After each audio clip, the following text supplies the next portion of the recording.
सद्गुरुपादाब्जं जननी जनकौ तथा तत्वोपदेशकर्तारं नत्वा भक्तिः पुरस्सरं ಪರಮಪೂಜ್ಯ ಪ್ರಾತಸ್ಮರಣೀಯ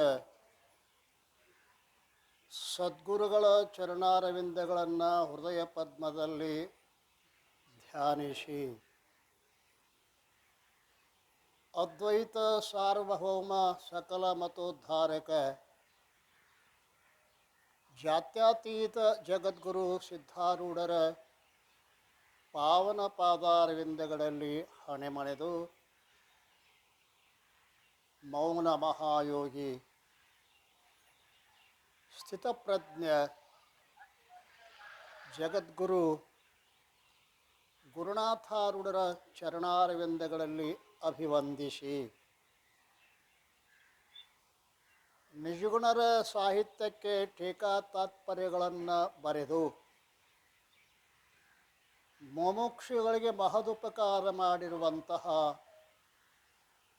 ಆರೂಢ ಜ್ಯೋತಿ ಶಿವಪುತ್ರ ಮಹಾಸ್ವಾಮೀಜಿಯವರ ಶ್ರೀ ಚರಣಗಳಲ್ಲಿ ಅನಂತ ಪ್ರಣಾಮಗಳನ್ನು ಸಮರ್ಪಿಸಿ ಉಪಸ್ಥಿತ ಪೂಜ್ಯರಿಗೂ ತಮ್ಮೆಲ್ಲರಿಗೂ ಅನಂತ ಶರಣು ಶರಣಾರ್ಥಿಗಳು. ಆತ್ಮೀಯರೇ, ಜಗದ್ಗುರು ಸಿದ್ಧಾರೂಢರ ಕೃಪಾಛತ್ರದಲ್ಲಿ ನಡೆದುಕೊಂಡು ಬಂದಿರುವಂತಹ 17ನೇ ವರ್ಷದ ಭಗವತ್ ಚಿಂತನ ಸಾಧನ ಶಿಬಿರದ ಪ್ರಸ್ತುತ ಚಿಂತನದ ವಿಷಯ ಆರೂಢ ಜ್ಯೋತಿ ಸದ್ಗುರು ಶಿವಪುತ್ರೇಶ ವಿಜಯ. ಸದ್ಗುರು ಮಾಡಿದ ಉಪಕಾರ ಸಾಮಾನ್ಯ ಅಲ್ಲ. ನಾವೆಲ್ಲ ಅವರು ಬರೆದಿರುವಂತಹ ಟೀಕಾ ತಾತ್ಪರ್ಯಗಳನ್ನು ನೋಡಿಯೇ ಇಲ್ಲಿ ಯಾವನಾದರೂ ಪ್ರವಚನ ಮಾಡ್ತಾನಂದ್ರೆ ಅವ್ರದೇ ಕೃಪಾ. ಅಂತಹ ಮಹಾಗುರುವಿನ ಚಿಂತನೆಯನ್ನು ಮಾಡ್ತಾ ಇದ್ದೇವೆ. ನಾವೆಲ್ಲ ಗುರುಗಳ ಹಂತೇಕ ಹೋಗಿ ಚಿಂತನೆ ಮಾಡ್ತಾ ಇದ್ದೇವಲ್ಲ. ಶಿವಪುತ್ರ ಮಹಾಸ್ವಾಮೀಜಿ ಅವರು ಜಗದ್ಗುರು ಸಿದ್ಧಾರೂಢರ ಸಮೀಪದಲ್ಲಿ ಹೋಗಿ ಅವರನ್ನು ಬಹಳ ಪ್ರೀತಿಯಿಂದ ಸಿದ್ಧಾರೂಢರು ಬಾರು ನಿನ್ನ ಹಾದಿನೇ ನೋಡ್ತಿದ್ದೆ ಅಂತಾರೆ. ಯೋಗ್ಯ ಗುರುಗಳಿಗೆ ಯೋಗ್ಯ ಶಿಷ್ಯ ಸಿಗುವುದು ದುರ್ಲಭದ. ಇವತ್ತಿನ ಕಾಲದಲ್ಲಂತೂ ಬಹಳ ಕಷ್ಟದ. ಶಾಲೆ ಕಾಲೇಜುಗಳು ಹೆಚ್ಚಾದಂಗೆ ಮೂರ್ಖರು ಹೆಚ್ಚಾಗಿದ್ದಾರೆ. ಹೌದಲ್ರಿ? ಇಷ್ಟು ಕೊಲೆ ಸುಲಿಗೆ ಹಾಕಿದ್ದೋನು ಪ್ರತಿನಿತ್ಯ ಟಿ ವಿಯಾಗ ಇರುತ್ತದ. ಅಪ್ಪ ಮಗನ ಕೊಲ್ತಾನ, ಮಗ ಅಪ್ಪನ ಕೊಲ್ತಾನ, ಅಣ್ಣ ತಮ್ಮನ, ತಮ್ಮ ಅಣ್ಣನ. ಇವತ್ತಿಷ್ಟೆಲ್ಲ ಶಾಲೆ ಕಾಲೇಜುಗಳು ಅವು ದಾರಿ ಬಿಡ್ಸಾಕತ್ಯಾವೋ ಏನು ಇವ್ರು ಬಿಡಾಕತ್ಯಾರೋ. ದೊಡ್ಡ ಶ್ರೀಮಂತನ ಮಗ ಕಾಲೇಜ್ ಓದ್ತಾನೆ. ಏನು ಬೇಕಾದ ಅವರಪ್ಪ ತಮ್ಮ ಮಗ ಕಲೀಲಿ ಅಂಥೇಳಿ ಎಲ್ಲ ಸೌಕರ್ಯ ಮಾಡಿದ. ಫೇಲ್ ಅದು ಸಾವುಕಾರ ಮಗ. ಅವನ ಮನೆ ಎದುರಿಗೇನೋ ಒಬ್ಬ ಹುಡುಗಿ ಪಾಸ್ ಆಗ್ಯಾಳ. ಹೆಣ್ಮಕ್ಳ ಮುಂದದಾರ ಗೊತ್ತದ ನೋಡ್ರಿ. ಇಲ್ಲ ಆವಾಗ ಅವ್ರ ಅಪ್ಪ ಬೈತಾನ, ಏನು ಮೂರ್ಖ ನೋಡ ಹುಡುಗಿ ಬಡತನದೊಳಗೆ ಅಭ್ಯಾಸ ಮಾಡಿ ಪಾಸ್ ಆಗ್ಯಾಳ. ನಿನಗೇನೆಲ್ಲ ಕೊಟ್ಟಿನಿ ನಾನು, ಫೇಲ್ ಆಗಿದೆ. ಆ ಹುಡುಗಿನಾರ ನೋಡಬಾರ್ದ? ಏನಂದ ಮಗ, ಯಪ್ಪ ಆ ಹುಡುಗಿನ ನೋಡೇ ಫೇಲ್ ಆಗ್ಯಾನ ಅಂದವ. ಈ ಈ ಈ ಈ ಉಡಾರ ಎಲ್ಲಿ ಹೋಗಿ ಕಿಶಿಂದ ಇವರು ವಿದ್ಯಾವಂತರಾಕಾರ ಇಂಥವ್ರು ಅಲ್ಲ, ಸಾಧ್ಯ ಇಲ್ಲ. ಅದಕ್ಕೆ ಹೇಳಿ ನಾನು ಕಾಲೇಜ್ಗೆ ಹೆಚ್ಚಾದಂಗೆ ಮೂರ್ಖರು ಹೆಚ್ಚಾಗಕತ್ಯಾರೆ ಅಲ್ರಿ. ಎಷ್ಟು ಪರಿಸರಗಳು ನಮಗೆ ಎಷ್ಟು ಅನುಕೂಲ ಅದಾವ, ಈ ಅನುಕೂಲವನ್ನು ಪ್ರತಿಕೂಲ ಮಾಡ್ಕೊಳ್ತಾ ಇದ್ದೇವಲ್ಲ. ಮೊಬೈಲ್ ಬಂತು, ಟಿ ವಿ ಬಂತು, ಏನ ಇದು ಟೈಮ್ ಆಧ್ಯಾತ್ಮಕ್ಕೆ ಅದನ್ನು ಕಸ್ಕೊಡ್ತದು. ಸಂಜೆ ನಾವು ಒಂದಿಟ್ಟು ಬರ್ತಿದ್ದು ಅಲ್ಲ, ಅದು ಹೋಯಿತು. ಯಾಕೆ ಹಿಂಗಾಗಕೈತಿ ಅಂದ್ರೆ ನಮ್ಮ ಪರಿಸರ ಕೆಟ್ಟದ.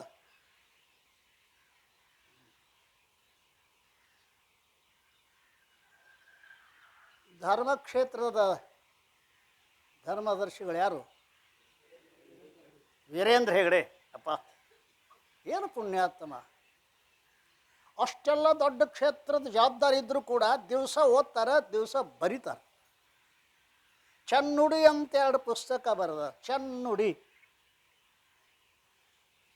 ಅದನ್ನು ಮೊಟ್ಟ ಮೊದಲ ಓದಿದೆ ನಾನು.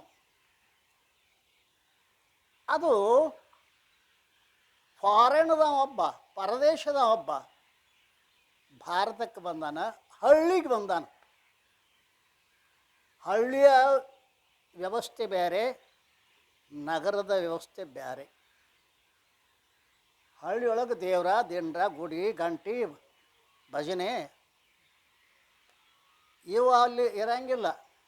ನಗರ ಮಗ್ಗಲ್ದಾಗ ಯಾರ್ದಾರ ಅವ್ರಿಗೆ ಗೊತ್ತಿರಂಗಿಲ್ಲ, ತಿಳಿತಾ? ಬಾಗಿಲು ಮುಚ್ಚೆ ಇರ್ತಾವೆ. ಆ ಪರಿಸರ ನೋಡಿದಲ್ಲಿ ಎಲ್ಲ ಹಳ್ಳಿ ಊರಾಗ ಗುಡಿಗಳು, ಪ್ರಾರ್ಥನೆ, ಭಜನೆ.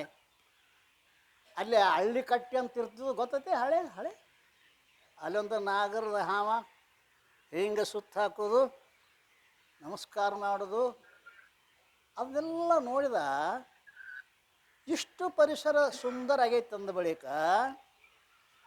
ಇಲ್ಲಿ ಯಾವನೋ ಒಬ್ಬ ಮಹಾತ್ಮ ಹುಟ್ಟಿರಬೇಕು. ಶಾಲೆಗೆ ಹೋಗೋ ಹುಡುಗನ ಕರೆದ, 10 ವರ್ಷದ ಹುಡುಗ. ಯಾಕ್ರಿ ಅಂದ. ತಮ್ಮ ನಿಮ್ಮೂರಾಗ ಯಾರ ದೊಡ್ಡವ್ರು ಹುಟ್ಟ್ಯಾರೇನು? ಏನು ಕೇಳ್ದವ? ನಿಮ್ಮೂರಾಗ ಯಾರಾದರೂ ದೊಡ್ಡವರು ಹುಟ್ಟ್ಯಾರೇನು? ಆ ಹುಡುಗ ಹೇಳ್ದ, ನಮ್ಮಲ್ಲಿ ದೊಡ್ಡವ್ರು ಯಾರು ಹುಟ್ಟಂಗಿಲ್ಲ ರೀ, ಸಣ್ಣ ಸಣ್ಣ ಮಕ್ಕಳು ಹುಟ್ಟುತ್ತಾವನ್ನವ. ಆ ಸಣ್ಣ ಮಾತಿನಾಗ ಭಾಳ ದೊಡ್ಡ ಅರ್ಥದ. ಅವನು ತಿಳ್ಕೊಂಡ ಬರೋಬ್ಬರಿ ಹುಟ್ಟುವಾಗ ಎಲ್ಲರೂ ಒಂದು 2 ಕಿಲೋ ಇರ್ತಾರನ್ರಿ, 2 kg. ಮುಂದೆ ಅವರು ದೊಡ್ಡವ್ರು ಹೆಂಗೆ ಹಾಕ್ತಾರೆ? ದೊಡ್ಡವರು ಅಂದ್ರೆ ಬರೀ ವಯಸ್ಸಾದವ್ರು ಅಂತ ನಾ ಹೇಳಂಗಿಲ್ಲ. ಮತ್ತು ಇಲ್ಲಿ ದೊಡ್ಡವರು ಅಂದ್ರೆ ಮಹಾತ್ಮರು ಹಾಕ್ಕಾರ. ಅದಕ್ಕೆ ಕಾರಣ ಏನು? ಪರಿಸರ ಅದಲ್ರಿ. ತಾಯಿ ತಂದೆ, ಕುರುಗಳು, ದೇವಾಲಯಗಳು, ಹೌದಲ್ರಿ, ದೇವಾಲಯಗಳು, ಈ ಎಲ್ಲ ಒಳ್ಳೆಯ ಪರಿಸರದೊಳಗೆ ತಾಯಿ ತಂದೆಗಳ ಸಂಸ್ಕಾರ, ಶಿಕ್ಷಕರ ಸಂಸ್ಕಾರ, ಆಜುಬಾಜು ಇದ್ದವ್ರ ಸಂಸ್ಕಾರ, ಈ ನಮ್ಮ ಬದುಕನ್ನು ವ್ಯವಸ್ಥಿತವಾಗಿ ರಚನೆ ಮಾಡಬೇಕಾಗಿತ್ತು ಅಂದ್ರೆ ಪರಿಸರ ಭಾಳ ಮಹತ್ವದ್ದದ. ಇವತ್ತು ಪರಿಸರ ಭಾಳ ಕೆಟ್ಟದ. ಇಂಥದ್ರಾಗ ನಾವು ಆಧ್ಯಾತ್ಮವನ್ನು ಸಾಧಿಸಬೇಕಾಗ್ಯದ. ತಿಳಿತ್ರೆ, ಕೇವಲ ನಾವು ಗುರುಗಳಿಗೆ ಜೋತ್ ಬಿಟ್ಟರೆ ಆಗೋದಿಲ್ಲ. ಅವರು ಬರೀತಾರ, ಯಾರವರು?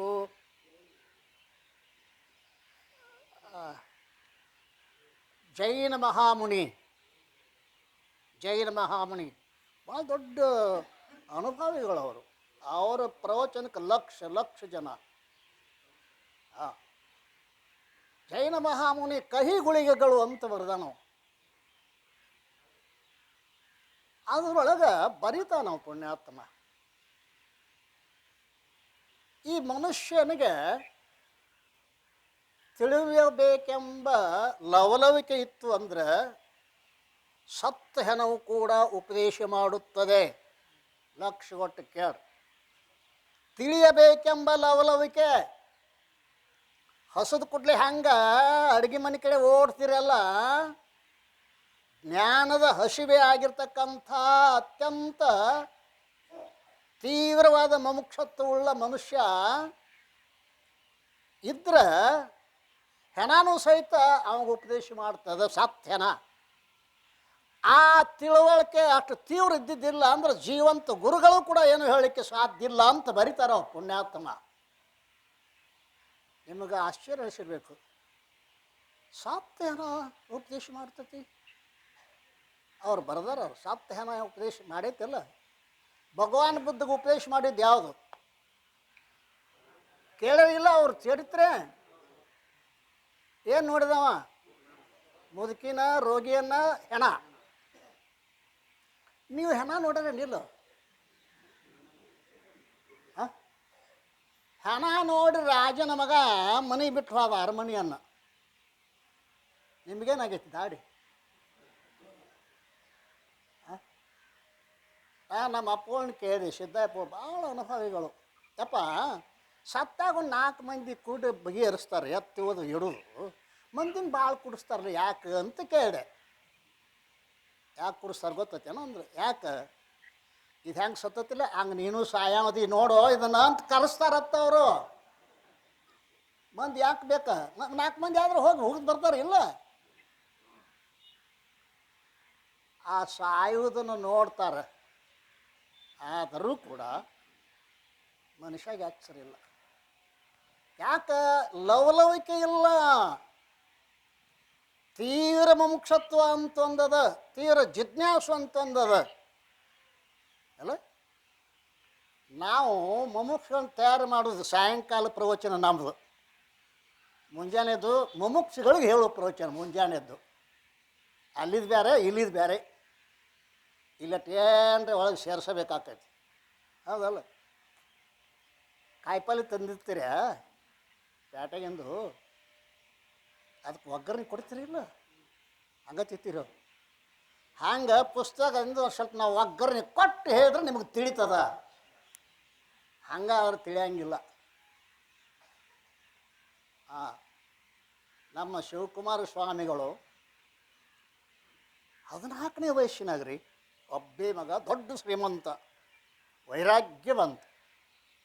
ಶಿವಪುತ್ರಪ್ಪ ಅವ್ರ ಪ್ರವಚನ ಕೇಳಿ ಮನೆ ಬಿಟ್ಟರು ಅವರು. ಒಬ್ಬನೇ ಮಗ, ಶ್ರೀಮಂತ.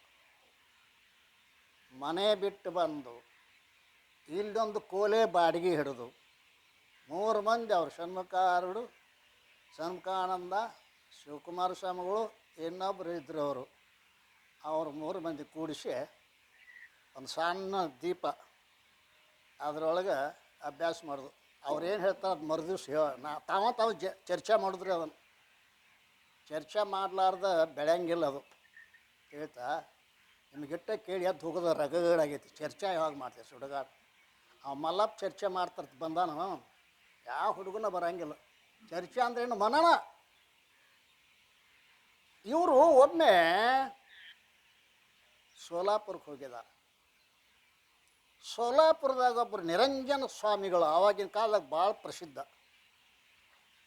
ಅವರ ಪ್ರವಚನಕ್ಕೆ ಸಾವಿರ ಮಂದಿ ಕೂಡ್ತಿತ್ತಂತ. ಓಡಿ ಬರ್ತಿರ್ತಾರೆ.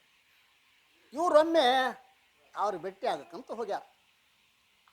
ಹುಬ್ಬಳ್ಳಿಯಿಂದ ಬಂದಾನೆ, 14ನೇ ವರ್ಷದ ಹುಡುಗ, ನೋಡಕ್ಕೆ ಅಗದಿ ಸುಂದರ.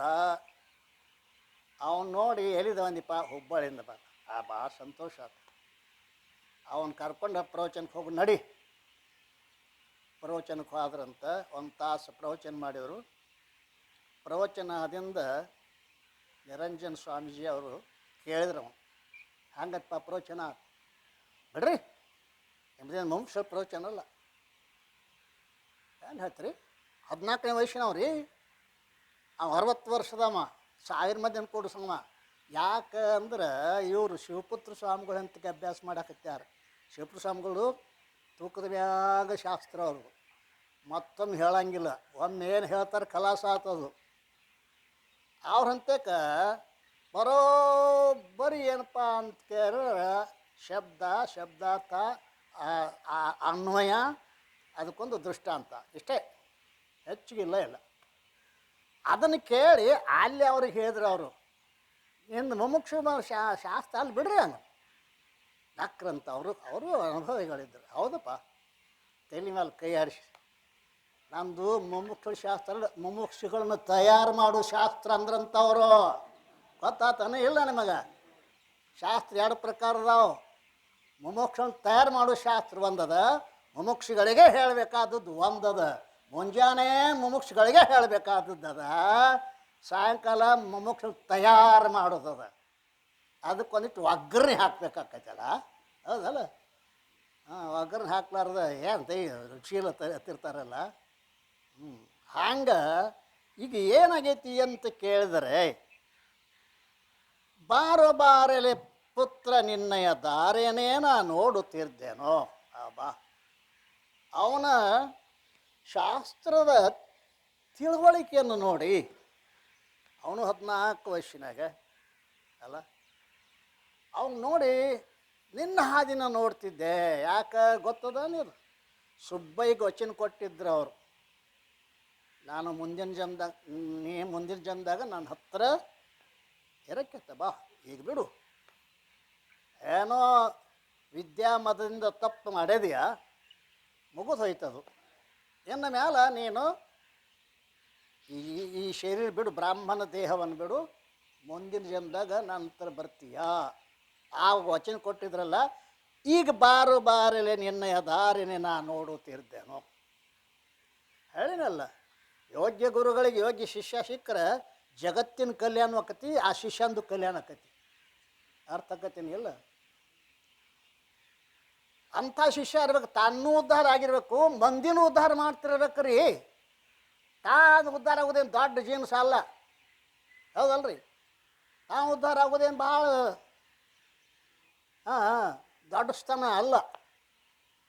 ತನ್ನಂತೆ ಇನ್ನೊಬ್ಬರನ್ನು ಕೂಡ ತಯಾರು ಮಾಡೋದು, ಹೌದಲ್ರಿ?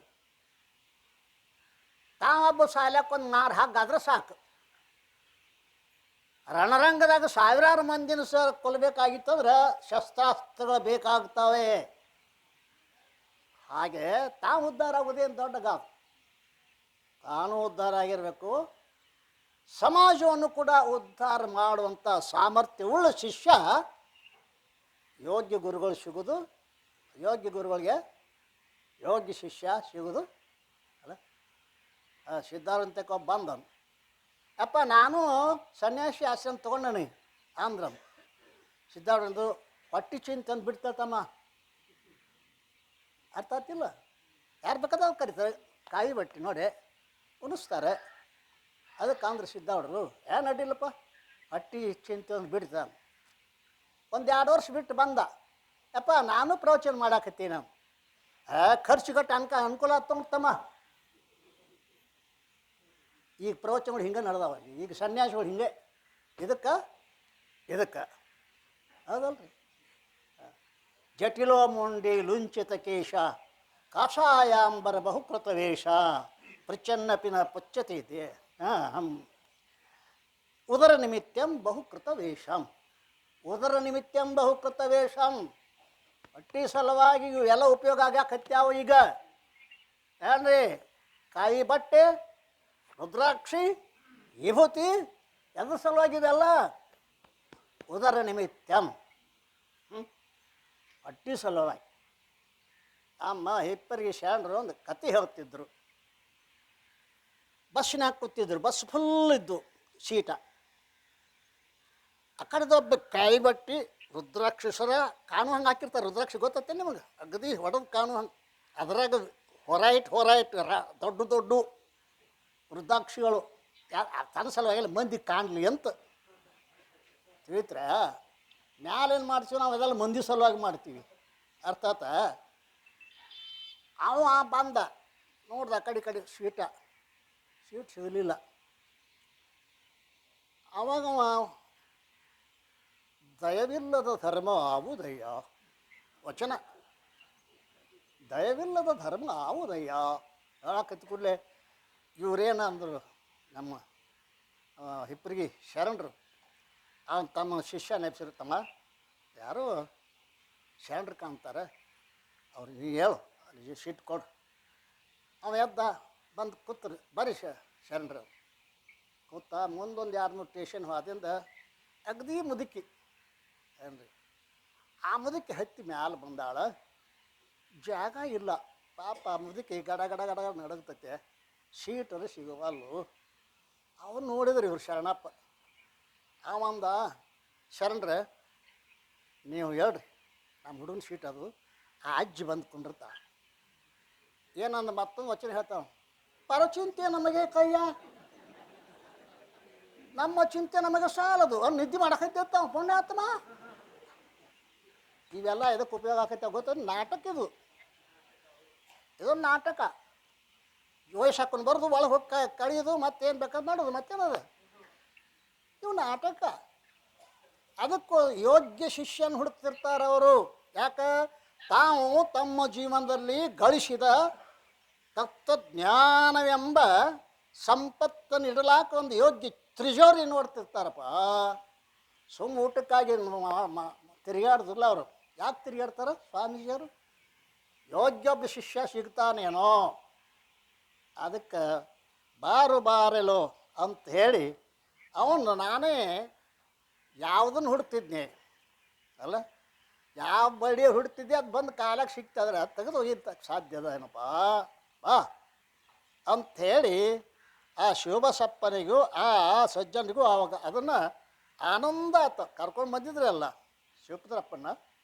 ಅವ್ರು ಕರೆದು ಕೂಡಲೇ ಭಾಳ ಆನಂದ ಆತು ಅಂದುತ ಸಾರ್ಥಕದ ಪಡೆಯಿತು ಸಂದ ಶಿವಪುತ್ರೇ ಎಂಬ ನಾಮವು ತಂದೆ ಸಿದ್ಧಾರೂಢ ಸ್ವಾಮಿಯು ಶಿವನೇ ತಾನಾಗಿ ಶಿವಪುತ್ರ ಅನ್ನುವ ನಾಮ ಯಾಕೆ ಬಂತು ಹ್ಯಾಂಗೆ ಬಂತು ಅದನ್ನು ನಾವು ನಿನ್ನೆ ದಿವಸ ಚಿಂತನೆ ಮಾಡಿದ್ದೀವಿ ಹೌದಲ್ಲ ಸಿದ್ಧಾರೂಢಪ್ಪ ಅಂದ್ರೆ ಶಿವನ ಅವತಾರ ಶಿವನ ಪುತ್ರ ಇವ ಶಿಷ್ಯ ಅಂದ್ರೆ ಒಂದ ಪುತ್ರ ಅಂದ್ರೆ ಒಂದ ಆದ್ದರಿಂದ ಸಿದ್ಧಾರೂಢ ಶಿವ ಇವ ಅವನ ಪುತ್ರ ಶಿವಪುತ್ರ ಎಂಬ ನಾಮ ಸಾರ್ಥಕವಾಯಿತು ಅಂತ ನಿನ್ನಿನ ದಿವಸ ಕೇಳ್ಕೊಂಬಂದೀವಿ ಇವತ್ತು 15ನೆಯ ಅಲ್ರಿ 15ನೆಯ ಲೋಕದಳು ಗುರು ಶಿಷ್ಯರ ಪಾಕದ ಸಮ್ಮಿಲನ ತಾನೇ ಇವತ್ತು 15ನೇ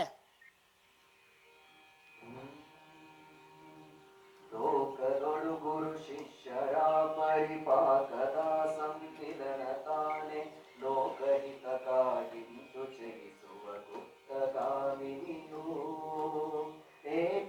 ಏಕಮೇವಾದ್ವಿತೀಯು ತಾನೆ ಅನೇಕವಾಗಿರುವಂತೆ ತೋರುವ ಲೋಕರಂಜನೆಗೈದು ತಾಮತ್ತೇಕವಾಗುವುದು ಭಕ್ತಿತಾ ಮತ್ತೊಂದು ಭಕ್ತಿಗೆ ಎತ್ತಿ ಜ್ಯೋತಿಯ ನೀಡಿ ತನ್ನಯ ಮೊತ್ತವನೆ ನೀಡುವುದು ನಿರ್ವಂಚನೆಯ ಭಾವದಲ್ಲಿ ಎತ್ತನಾ ಶಿವಪುತ್ರ ಮತ್ತವನೆತ್ತನ ಆರೂಢರೆಂಬಯ ಮೃತ್ಯು ಲೋಕವ ಬೆಳಗುತಿಹರ ಜ್ಞಾನ ಜ್ಯೋತಿಯಲಿ ಅಂದಿಗಿಂದಿಗೂ ಬೆಳಗುತಿಹರದರಂದವನು ನಾನೇನು ಹೇಳಲಿ ತಂದು ಕೊಟ್ಟಿಹರೆಮ್ಮ ಹೃದಯಕ್ಕೆ ಜ್ಞಾನ ಜ್ಯೋತಿಯನು ಮುಂದು ಕಾಣದ ಹಾಗೆ ಮಾಡುತ್ತ ಕೊಂದು ಜೀವನ ತಿಂಬುವ ಮೋದಾಂತರೆ ತಾನೆ ಕಳೆಯುತ್ತಿರುವುದು ಲೋಕದಲ್ಲಿ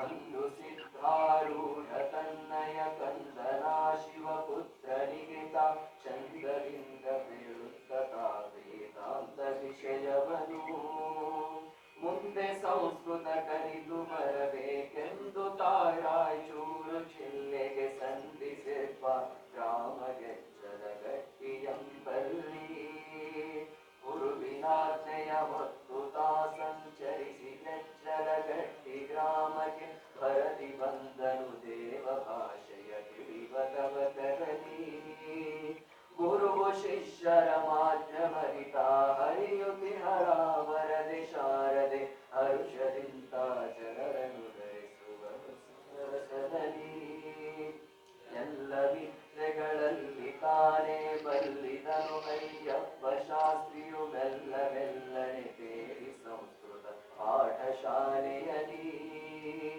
ಅಲ್ಲಿ ತಾಕೆನ ದಿನವ ಕಳೆಯುತ್ತೆಲ್ಲ ವಿದ್ಯೆಯ ಕಲಿತು ಬಂದನು ಸಲ್ಲರಿತ ಸುಜ್ಞಾನ ನಿಧಿ ಶಿವಪುತ್ರ ಯೋಗೀಶ ಸಲ್ಲರಿತ ಸುಜ್ಞಾನ ನಿಧಿ ಶಿವಪುತ್ರ ಯೋಗೀಶ ಸಲ್ಲರಿತ ಸುಜ್ಞಾನ ನಿಧಿ ಶಿವಪುತ್ರ ಯೋಗೀಶ. ಲೋಕದೊಳು ಗುರು ಶಿಷ್ಯರ ಪರಿ ಪಾಕದ ಸಮ್ಮಿಲನ ತಾನೆ ಲೋಕಹಿತಕ್ಕಾಗಿಂತು ಚಲಿಸುವ ಗುಪ್ತಗಾಮಿನಿಯೋ. ನೋಡ್ರಿ ಎಷ್ಟು ಮಜಾ. ಲೋಕದಳು ಗುರು ಶಿಷ್ಯರ ಆ ಪರಿ ಪಾಕವ ಸಮ್ಮಿಲನ ತಾನೆ. ಯೋಗ್ಯ ಗುರುಗಳು ಯೋಗ್ಯ ಶಿಷ್ಯರಿಗೆ ಏನು ಸಮ್ಮಿಲನ ಆಗ್ತದಲ್ಲ ಅದು ಲೋಕಹಿತಕ್ಕಾಗಿ ಚಲಿಸುವ ಗುಪ್ತಗಾಮಿನಿಯೋ. ವಿದ್ಯೆ ಅನ್ನೋದು ಮ್ಯಾಲೆ ಕಾಣಿಸೋದಲ್ಲ, ಅದು ಗುಪ್ತವಾಗಿ ಹೃದಯದಲ್ಲಿ ಇರುವಂಥದ್ದು. ಹೃದಯದಿಂದ ಹೃದಯಕ್ಕೆ ಬರ್ತದೆ. ಅರ್ಥ ಆಕತಿ? ಹೃದಯದಿಂದ ಹೃದಯಕ್ಕೆ ಬರ್ತದೆ. ಮೊದಲಿನ ಕಾಲದಾಗ ಇವೆಲ್ಲ ಇದ್ದಿದ್ದಿಲ್ಲ. ಪುಸ್ತಕ, ಮಸಿ, ಪೆಣ್ಣ ಏನೂ ಇಲ್ಲ. ಆವಾಗಿನ ಕಾಲದಾಗ ಗುಡಿಸಲದಾಗ ಭಿಕ್ಷಾ ಮಾಡ್ಕೊಂಡು ಬಂದು ಗುರುಗಳ ಸೇವಾ ಮಾಡಿ ಅವ್ರು ಹೇಳಬೇಕು ಇವ್ರು ಕೇಳಬೇಕು, ಹೇಳ್ಕೋತ ಕೇಳ್ಕೊತ ಬಂತು. ಬರ್ಯಾಕ ಆವಾಗ ಸಾಧನ ಇದ್ದಿದ್ದಿಲ್ಲ. ಉಸಿಕ್ನ್ಯಾಗ ಬರೆದು ಕಲ್ತವರು ಋಷಿಗಳಾಗಿ ಹೋದರು. ಈಗ ಬೇಕಾದ ಸಲಕರಣೆ ಅದ, ಯಾವ ಆಗಕ್ಕ ತಯಾರಿಲ್ಲ ಅಲ್ಲ ಅಲ್ಲ ಬೇಕಾದಷ್ಟು ಅನುಕೂಲ ಅದ. ಪರಂತು ಆಗ ಹ್ಯಾಂಗ ಯೋಗ್ಯ ಗುರು ಯೋಗ್ಯ ಶಿಷ್ಯರ ಕೂಡುವಿಕೆ ಅಂದರೆ ಸಮ್ಮಿಲನ ಲೋಕಹಿತಕ್ಕಾಗಿ ಚಲಿಸುವ ಗುಪ್ತಗಾಮಿನಿ ನೀವು. ಜ್ಞಾನವೆಂಬ ನದಿ ಗುಪ್ತಗಾಮಿನಿ ಅಂತೆ ಅದು ಶಿಷ್ಯರಿಗೆ ಗುರುಗಳಿಂದ ಶಿಷ್ಯರಿಗೆ ಗುರುಗಳಿಂದ ಶಿಷ್ಯರಿಗೆ ಹರಿತಾ ಬರ್ತದೆ. ಏಕಮೇವಾದ್ವಿತೀಯು ತಾನೇ ಅನೇಕವಾಗಿರುವಂತೆ ತೋರುತ್ತ ಲೋಕರಂಜನೆಗೈದು ತಾ ಮತ್ತೇಕವಾಗಿಹುದು. ಮಜಾ ಅದ ಮಜಾ. ಏಕಮೇವಾದ್ವಿತೀಯು ತಾನೇ. ಮೊದಲು ಈ ಸೃಷ್ಟಿಗಿಂತಲೂ ಪೂರ್ವದಲ್ಲಿ ಏನಿತ್ತು? ಸ್ವಗತ ಸಜಾತಿ ವಿಜಾತಿ ಭೇದರಹಿತವಾದ ಒಂದೇ ಒಂದ ಅಖಂಡ ಬ್ರಹ್ಮ ಇತ್ತು ಅದಲ್ಲ. ಅದರಿಂದ ಏನಾಯ್ತು? ಆ ಪರಮಾತ್ಮನಿಗೆ ಒಬ್ಬನ ಇರಕ್ಕೆ ಆಗಲಿಲ್ಲಂತ. ನಾನು ಏಕನಾಗಿದ್ದೇನೆ, ಬಹುರೂಪನಾಗಬೇಕು. ಚಂದ್ರದ ಎರಡನೇ ಕಲಾ ಗೊತ್ತಿರ್ಬೇಕಲ್ಲ. ನಾನು ಏಕನಾಗಿದ್ದೇನೆ, ಅನೇಕ ಆಗಬೇಕು ಅಂತ ಸೃಷ್ಟಿ ಮಾಡಿದಂತ. ಸುಮ್ಮ ಒಬ್ಬ ಇದ್ರೆ ಚಂದ ಇತ್ತು, ಆರಾಮಿತ್ತು. ಅವನ ಹೊಟ್ಟೆಗೆ ಸುಮ್ಮನೆ ಕೂತಿದ್ವಿ ನಾವೆಲ್ಲ. ನಮ್ಮನ್ನೇನು ಹೊರಗೆ ಹಾಕಿದ ಮುಗಿದು ಹೋತು ಕತಿ ಅಲ್ಲ. ಭೂಮಿಗೆ ಬಂದೀವು, ಮಾಡಬಾರ್ದು ಮಾಡಿದ್ದೀವಿ, ಆಗಬಾರ್ದು ಆತು, ಹೋಗಬಾರ್ದಲ್ಲಿ ಹೋಗ್ತೀವಿ. ಅದು ನರಕ. ಮತ್ತೆ ಮಾಡಬಾರ್ದು ಮಾಡ್ತೀವಿ, ಆಗಬಾರ್ದು ಆಕತಿ, ಹೋಗಬಾರ್ದು ಜಾಗದಾಗ ಹೋಗ್ತೀವಿ. ಅದು ಅನೇಕ ಆತು. ಅನೇಕರೊಳಗೆ ಇವೇನು ಯೋಗ್ಯ ಗುರು ಯೋಗ್ಯ ಶಿಷ್ಯ ಸಿಕ್ಕರು ಅಂತಂದ್ರೆ ಅವು ಹಂಚ್ಕೊಂಡು ಅದೇನಾಕತಿ ಮತ್ತು ಏಕಾಕತಿಯಲ್ಲ. ಹೌದಲ್ರಿ? ಮತ್ತು ಜ್ಞಾನದಿಂದ ಏಕಾಗೋದು ಬೇರೆ. ಹೌದಲ್ರಿ? ಮತ್ತು ಇದಕ್ಕೂ ಏಕಾಕವು. ಹೌದಲ್ರಿ? ಸುಮ್ಮ ಎಲ್ಲ ಭಾಳ ಕೊಡ್ತಾರಂತೆ. ಮುಂಜಾನೆ ನಾಷ್ಟ ಊಟ ಐತಿ. 150 ಮಂದಿ ಐತತ್ತ. ನಾಡಿಂದ ಭಿಕ್ಷಾ ಮಾಡೇ ಇಲ್ಲಿ ನೀವು ಇರಬೇಕು ಅತ್ತಿ ಅಂದ್ರಂದ್ರೆ ಜಾಗನ ಖಾಲಿ ಆಕೈತಿ.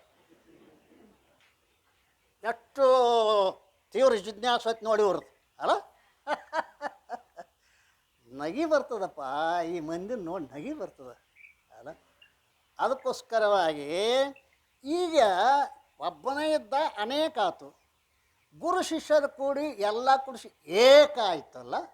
ಅದಲ್ಲ, ಇಬ್ಬರಾಗಿ ಬಂದಿದ್ರಿಲ್ಲ ಅವರು. ಇಬ್ಬರು ನೋಡು ಒಂದೇ ಒಂದು ಬ್ರಹ್ಮ ಇತ್ತಿಲ್ಲ. ಶಿಷ್ಯ ಆದದ್ದನು ಬ್ರಹ್ಮನ, ಗುರು ಆದದ್ದನು ಡೊಂಕ ಗಬ್ಬಿನ, ಅದು ಲೋಹನ, ಶ್ರುತಿಗಿನೂ ಲೋಹನ. ಎರಡರಲ್ಲಿ ಲೋಹ ಇದ್ದರೂ ಕೂಡ ಹಂಗೆ ಇಲ್ಲಿ ಏನಾಗ್ತದೆ, ಶಿಷ್ಯ ಡೊಂಕ್ ಕಬ್ಬಿನ, ಗುರು ಸುತ್ತಿಗಿದ್ದಂಗೆ ಏನು ಮಾಡ್ತಾರೆ, ಅವರಿಬ್ಬರಲ್ಲಿ ಇರುವ ಪರಬ್ರಹ್ಮ ಒಂದೇ ಅದ. ಹಾಗೆ ಅನೇಕ ಇರ್ತಕ್ಕಂಥ ಆ ಆತ್ಮ ಏಕಾಗ್ತಾನೆ ಯಾವಾಗ ಸದ್ಗುರು ತನ್ನ ಹೃದಯದಲ್ಲಿರುವ ಜ್ಞಾನವನ್ನು ಶಿಷ್ಯನಿಗೆ ಕೊಟ್ಟಾಗ ಅವನ ಎತ್ತರಕ್ಕೆ ಬರ್ತಾನವ.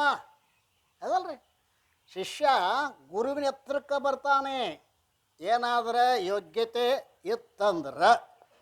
ತಿಳಿತನ್ರಿ, ಯೋಗ್ಯತೆ ಇದ್ದಿದ್ದಂದ್ರೆ ಶಿಷ್ಯ ಸಾಯ್ತಕ್ಕ ಶಿಷ್ಯನಾಗಿ ಉಳಿತಾನ, ಗುರು ಸಾಯ್ತಕ್ಕ ಗುರು ಆಗೇ ಉಳಿತಾನ ಅಲ್ರಿ. ಶಿಷ್ಯನ ಗುರು ಆಗ್ಬೇಕಿಲ್ಲ, ಗುರು ಆಗ್ಬೇಕತ್ತಾರ ಖರೆ, ಅದು ಸಾಮಾನ್ಯ ಇಲ್ಲ, ಅದು ಸುಮ್ಮನೆ ಗುರು ಆಗಕ್ಕೆ ಸಾಧ್ಯ ಇಲ್ಲ ತಮ್ಮ. ಆದ್ದರಿಂದ ಮುಂದೆ ಹೇಳ್ತಾರೆ ನೋಡ್ರಿ, ಬತ್ತಿತ ಮತ್ತೊಂದು ಬತ್ತಿಗೆ ಎತ್ತಿ ಜ್ಯೋತಿಯ ನೀಡುತ್ತನ್ನಯ ಮತ್ತವನೇ ನೀಡುವುದು ನಿರ್ವಂಚನೆಯ ಭಾವದಲ್ಲಿ ಎತ್ತನ ಶಿವಪುತ್ರ ಮತ್ತವ ಎತ್ತನ ಆರೂಢರೆಮ್ಮಯ ಮೃತ್ಯುಲೋಕ ಲೋಕದ ಬೆಳಗುತ್ತಿಹರ ಜ್ಞಾನ ಜ್ಯೋತಿಯಲ್ಲಿ. ಅಲ್ಲ, ಎಷ್ಟು ದೃಷ್ಟಾಂತ ಎಷ್ಟು ಚಂದದ ನೋಡ್ರಿ. ಈಗ ಮೊದಲಿನ ಕಾಲದಾಗ ಚಿಮಣಿದ್ದು, ಆ ಚಿಮಣಿ ಗೌರ್ರ ಮನ್ಯಾಗ ಹೋಗಿ ಹಚ್ಕೊಂಡು ಬರ್ಬೇಕ್ರಿ. ಆವಾಗಿನ ಕಾಲ ಇನ್ನೂ ಲೈಟ್ ಪಾಯ್ಟ್ ಯಾವ ಬಂದಿದ್ದಿಲ್ಲ.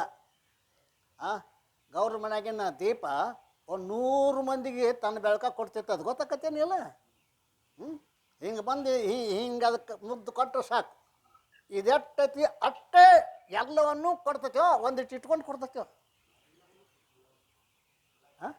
ಆ ಉರಿತಿರೋ ಜ್ಯೋತಿ, ಉರಿಬೇಕಾದ ಜ್ಯೋತಿಗೆ ತನ್ನೆಲ್ಲ ಜ್ಯೋತಿನ ಹ್ಯಾಂಗೆ ಕೊಡ್ತೈತಿ ನೋಡ್ರಿ. ಅದು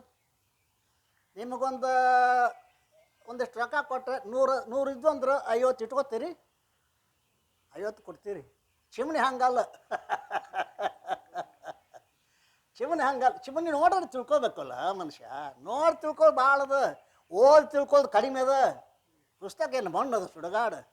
ನೋಡ್ರಿದ್ನೆಲ್ಲ ಜಗತ್ತ ತಿಳಿಬೇಕನ್ನೋ ಲವಲವಿಕೆ ಇತ್ತಂದ್ರೆ ಹಣನೂ ನಿನಗೆ ಉಪದೇಶ ಮಾಡ್ತದ ತಮ್ಮ.